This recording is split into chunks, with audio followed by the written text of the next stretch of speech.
Et bonjour à tous, j'espère que vous allez bien. Aujourd'hui, on se retrouve pour la nouvelle mise à jour qu'il y a eu sur Ni no Kuni, qui a rajouté du nouveau contenu. Et donc, cette vidéo a pour but de le présenter.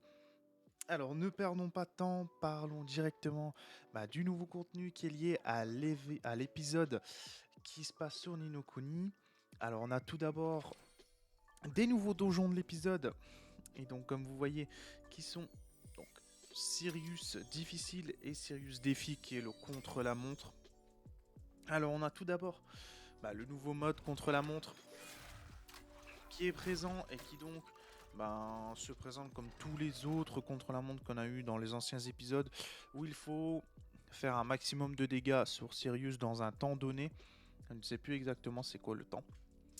On a du coup un classement qui sera fait et avec ce classement on pourra gagner des récompenses et donc de la de l'astérite mais aussi un chapeau tout simplement ou des lunettes ou etc en fonction de notre classement là-dessus et donc seulement le top 10 pourront avoir les trois nouveaux costumes là-dessus, le fameux chapeau pour le marteleur, donc c'est le chapeau de nuit étoilé, les lunettes et aussi je crois un maquillage avec une étoile dessus. Et donc là par contre c'est pour donc il y a la récompense en fonction de votre classe et la récompense en fonction de votre clan et de votre compte en soi. Et donc si vous faites plus de 48 millions de dégâts, vous aurez le chasseur de Sirius. Si vous faites au moins 1 million, vous aurez Challenger de Sirius. Enfin, si vous vous positionnez dans le classement du top 10, vous y obtiendrez un titre spécifique Conquistador de Sirius là-dessus. Voilà. Au niveau des récompenses normales que vous avez d'office à chaque complétion, les récompenses ne changent pas énormément. C'est toujours des cœurs chatoyants, un peu des coffres à jouer en soi. Vous pourrez avoir quand même des petits jouets. Je sais pas s'il y a des 6 étoiles. S'il y a quand même des 6 étoiles à très faible taux, mais ça vous permet quand même d'avoir un peu plus de jouets, donc peut-être de les fusionner pour avoir des meilleurs jouets. Des étoiles arc-en-ciel, mais aussi de l'expérience de l'épisode. Voilà, pour améliorer votre relique là-dessus. Ensuite, il y a du coup le Sirius difficile. Donc bon, au niveau, je l'ai pas dit tout à l'heure, mais au niveau du skin de Sirius, il y a eu un petit changement, il est devenu noir là-dessus, mais alors attendez. Ouais, voilà, il est devenu noir. Bon, au niveau de la difficulté, ça démarre à 1 250 000. Le deuxième, par contre, il y a un énorme bond, on passe à 2 940 000 de PC. Et le troisième, c'est 3 640 000. C'est beaucoup et peu de gens, enfin pas énormément de gens pourront challenger le niveau 3 là-dessus. Ce qui est assez dommage du coup, vu que les nouveaux joueurs ont très peu de PC en général et surtout ne seront pas acceptés lors des matchmaking. Ce qui est assez dommage, vu que les récompenses sont quand même meilleures, notamment au niveau des décorations pour les montures et surtout aussi les pierres d'armes de Sirius. Ainsi que l'XP, je crois. Non, l'XP ne change pas. Ok, l'XP ne change pas, mais je crois qu'il y a une... Si je dis pas de bêtises, il y a quand même un meilleur taux d'avoir Sirius et des biscuits de Sirius là-dessus. Bon, je ferai un petit tuto à l'avenir pour faire des dégâts sur Sirius au niveau difficile et au niveau contre-la-montre. Mais ça, ce sera pour plus tard. Que dire de plus? Eh bien, notamment pour pouvoir accéder à ces nouveaux donjons, il faudra toujours se rendre dans la boutique et dans la boutique des médailles où vous pourrez échanger contre des tickets, des coupons de Ghostling que vous obtenez en tuant des monstres dans les champs de chaos et les champs normaux. Vous pourrez les échanger contre toujours les tickets de donjon de Sirius difficile et aussi le ticket contre la montre. Je crois que si je dis pas de bêtises, alors attendez, faut que je vérifie parce que je viens de les acheter comme un bébête et j'ai oublié. Alors difficile, il y en a 3 par semaine, contre la montre, il y en a 5 par semaine. Voilà. Donc il n'y a pas énormément, il y a quand même beaucoup plus de chances Il y a quand même beaucoup plus de chances dans le contre-la-montre pour que vous puissiez vous positionner au niveau du classement. Mais ça change pas énormément là-dessus. Il faudra toujours avoir, j'imagine, de bons familiers pour pouvoir faire un maximum de dégâts. Alors, qu'est-ce qu'il y a eu de nouveau aussi? Il y a eu des nouvelles quêtes de réputation, comme on peut le voir ici, qui vont nous donner du coup, hop, un pack de puzzle de 2 à 4 étoiles, un coffre de sélection de pierres d'augmentation, un coffre de sélection de sélection aléatoire de décoration de monture, et 20 trèfles à 4 feuilles, je crois. Voilà. C'est tout ce qu'il y aura. Ça va aussi donner de la réputation, donc ça va pouvoir vous permettre d'augmenter votre rang de réputation. Et donc le rang 5, de débloquer le rang 5, je pense. Ce qui vous permettra d'avoir des tickets d'invocation de familier là-dessus. Voilà. Pas trop de grandes surprises là-dessus. Ensuite, qu'est-ce qu'il y a eu de neuf? Eh bien, il y a eu la fin de la saison 4 des boss de champ. Ouais, des boss de champ. Hop, on va y aller dessus. Les boss de champ et le début de la saison 5, même si elle n'a pas vraiment encore commencé. Dans la théorie, oui, mais pas dans les faits encore. Je vous expliquerai pourquoi. Alors, on a tout d'abord le changement de la difficulté des boss de champ. On peut le voir rapidement, mais je vais vous montrer dans un instant un petit tableau qui va vous montrer les différences entre les différents boss de champ, entre la saison 4 et bien sûr la saison 5. Si on veut le commenter en soi, bah, en général, il y a eu quand même une augmentation de la puissance des monstres et des PC recommandés, même si, bon, les PC recommandés dans les boss de champ sont pas révélateurs. Vous pouvez toujours mettre un novice, certes, c'est pas très plaisant, mais mettre un coup sur le boss. Après, si vous faites tuer, bah, vous revenez à chaque fois pour pouvoir quand même gagner des récompenses. Même si j'avoue, c'est compliqué après de trouver des divisions pour pouvoir vous battre. Enfin, vous battre et surtout faire les boss de champ avec eux. Alors, les changements donc à ce niveau-là, donc au niveau du tableau, comme je vous ai dit, il y a d'abord la barbe d'argent qui, son niveau passe de 75 à 80 et son PC recommandé augmente de 200 000 à peu près, plus de 200 000. Vulcain, c'est 5 niveaux, tous à peu près sont 5 niveaux à part Stelia, et on y reviendra. L'augmentation varie en fonction, ça tourne autour de en moyenne 300 000 de PC, à part pour Stelia, bien évidemment, mais et aussi Kalia, mais c'est aussi dû au fait qu'elle a une grosse base déjà, et qu'elle n'a pas été augmentée aussi entre la saison 3 et la saison 4, vu qu'elle venait d'arriver. Sinon, qu'est-ce qu'il y a eu de nouveau? Au niveau des récompenses, pour les autres boss, rien n'a changé. On a toujours des récompenses normales. Mais c'est surtout Stelia qui a eu du renouveau, avec Stelia qui est devenue corrompue. Un peu comme Mecha Dragon, donc Dracanic, qui était devenu corrompu en saison 4.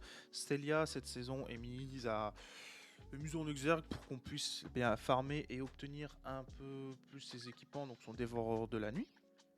Et donc, il y a eu des nouvelles récompenses qui ont été données, qui ont été ajoutées à Stelia en mode corrompu. Déjà, son PC a augmenté de 600 000. Non, qu'est-ce que je raconte? 1 million presque. 1 million entre la saison 4 et la saison 5. Ce qui est beaucoup. Mais c'est un peu comme Mecha Dragon, enfin Dracanic. Donc pas de nouvelles à ce niveau-là. Il y a eu des nouvelles récompenses.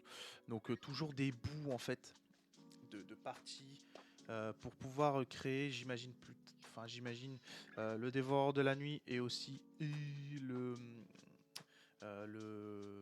l'anneau 4 étoiles, pas le 4 étoiles rare mais le 4 étoiles normal. Donc je ferai un petit tuto là-dessus plus tard aussi pour vous expliquer comment ça marche et les mécanismes.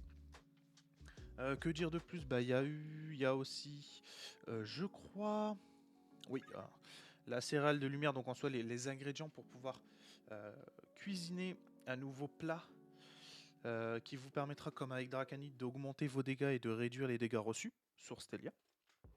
Et qui vous permettra aussi de gagner des points sur le pass de combat, le pass de bataille, je crois c'est. Et donc, revenons sur le pass de bataille. Eh bien, le pass de bataille pour l'instant, vous le remarquez, il n'y en a pas.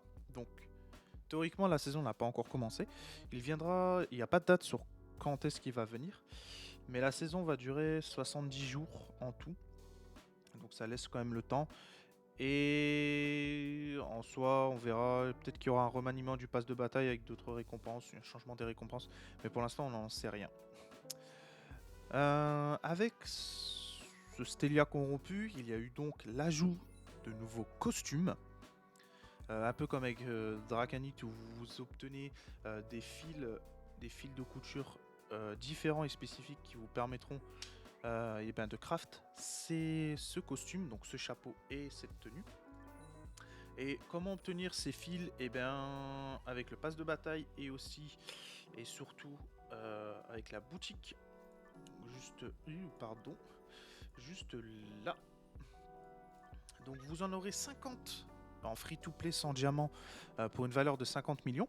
Après, si vous souhaitez en obtenir 50 autres au minimum pour vous crafter soit le chapeau, soit la tenue, il faudra débourser, si je dis pas de bêtises, alors 100, 200, 300, donc ça fait 600 plus 400, 1000. Il faudra 1400 diamants au minimum pour pouvoir vous crafter une des deux parties avec la boutique, bien sûr. Après, il y en aura toujours via le pass de bataille. Le pass de boss de champ, en gros, je sais plus comment il l'appelle exactement. Mais voilà. Pour revenir là-dessus, bon, vous le voyez ici avec mon marteleur, j'ai déjà pris la tenue, je n'ai pas encore pris le chapeau. Mais si vous voulez voir rapidement, pour le marteleur, ça donne ça. Décoration capillaire, pardon, hein, pas prévu. Alors, ah voilà, excusez-moi. Hop. Et donc voilà, ça donne ça pour le marteleur. Elle se rapproche un peu, je trouve, de la tenue de lapin, festif. Voilà, un peu. Bon, elle se rapproche un peu avec le même style d'épaule de chemise mis sur les épaules et pas revenu. Donc c'est assez cool vu que j'ai pas pris la tenue de festif de lapin, moi, pour mon cas. Que dire de plus? Je vais vous afficher là tout de suite les différents rendus sur les différentes classes. Ce sera à vous de juger. Tout ça, c'est des goûts et des couleurs, donc à vous de juger là-dessus. Et à vous de voir si vous voulez investir du temps et des diamants pour obtenir ce costume. Voilà. Que dire de plus? Il y a eu des nouveaux événements. Alors, bah oui, il y a toujours quelque chose à ajouter. Et le truc le plus important aussi qu'il y a eu dans cette mise à jour, c'est le nouveau boss de champ. Qui est la déesse bleue, enfin le statut de la déesse bleue. Qui est tout simplement le nouveau boss de champ. Et j'ai complètement oublié de le dire, alors que pourtant je suis allé dans la zone où est-ce qu'elle apparaît. Bon, j'en suis désolé. Alors, rapidement, qu'est-ce que c'est que ce boss? C'est un boss de type eau. Ce sera le deuxième boss de type eau après Giganti. Il offre des nouvelles récompenses, enfin surtout une nouvelle paire de boucles d'oreilles qui est à la base, qui a une base assez similaire aux autres équipements 4 étoiles rares des boss de champ. Donc il y a toujours cette partie RNG qui doit proc pour qu'on puisse effectuer des dégâts supplémentaires. Donc qui est équivalent à, au départ, éveil 0, 28% de l'attaque par coup. Donc ça fait plusieurs coups cette attaque. Ensuite il y a aussi un nouvel effet par contre qui est que pour 3 attaques réussies contre un joueur, on va lui infliger une bulle de non-résistance pendant 3 secondes. Alors qu'est-ce que ça veut dire? J'en sais pas trop, mais ça a l'air de dire non-résistance. Donc selon moi ce serait plutôt qu'on enlève la résistance élémentaire du joueur adverse pendant 3 secondes, ce qui peut être très fort si on joue élémentaire du coup. Donc c'est plutôt... ça m'a l'air d'être un équipement assez intéressant qui pourrait être utilisé par les joueurs pour écoutez, baiser les autres au niveau de leur défense élémentaire. Voilà. Bah écoutez, je vous ferai certainement une vidéo plus tard pour vous expliquer un peu plus la déesse de boss de champ, la statue de la déesse bleue, qui est le nouveau boss de champ au niveau de ses attaques, etc. pour vous aider peut-être à mieux survivre pendant le combat. Sur ce, je m'excuse encore pour mon oubli et je vous souhaite de passer une excellente vidéo. Il y a eu des nouveaux événements qui ont été ajoutés. Donc l'événement de chasseur de mouches, chasseur de trésors en soi, où vous choisissez une récompense et cette récompense se retrouve dans le puzzle ici et vous cliquez pour obtenir des récompenses. Voilà. Moi, au premier jour, je suis arrivé à l'étape 5. Il y a 15 étapes en tout qui vous permettront d'obtenir différentes récompenses. Alors, moi, je vous conseille. Alors, si je devrais vous donner un conseil, c'est vous faites ce que vous voulez pour les étapes. Voilà, vous faites ce que vous voulez vraiment. Même si je vous conseille quand même à l'étape 10 de ne pas prendre les tickets d'invocation, mais prendre plutôt les certificats d'embauche 4 étoiles. Parce que c'est ça qui va vous permettre d'obtenir des mousses. Et sachant que les mousses, c'est quand même assez rare d'en avoir, donc profitez-en. Mais surtout, si vous voulez quand même les tickets d'invocation, à l'étape 15, prenez le certificat d'embauche de mousse. Pourquoi?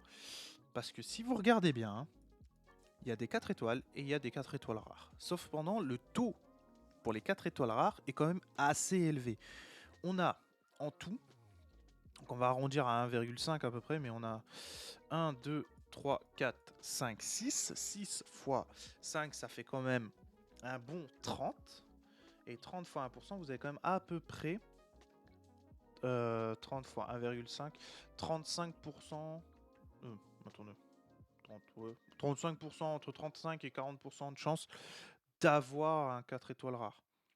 Et les 4 étoiles rares sont très forts en termes de stats. Ils vous donnent quand même pas mal de stats. Que dire Ils vous donnent quand même pas mal de stats et surtout, ben, ils vous permettent d'avoir beaucoup de points dans la mousse NC, ce qui va vous permettre de gagner encore plus des stats.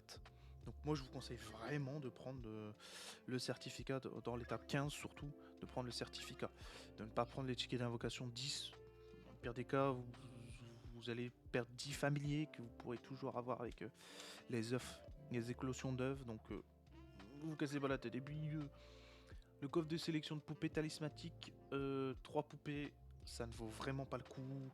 Vous en obtiendrez tout le temps à chaque reset tous les mois. Vous pouvez en craft 200, ce qui est largement suffisant. Enfin, ça vous suffira là-dessus. C'est pas 3 poupées en plus qui vont vous permettre de grimper en PC. Ce sera beaucoup plus en termes d'investissement le certificat d'embauche de 4 mousses qui vous permettra d'évoluer en PC et de gagner plus de stats.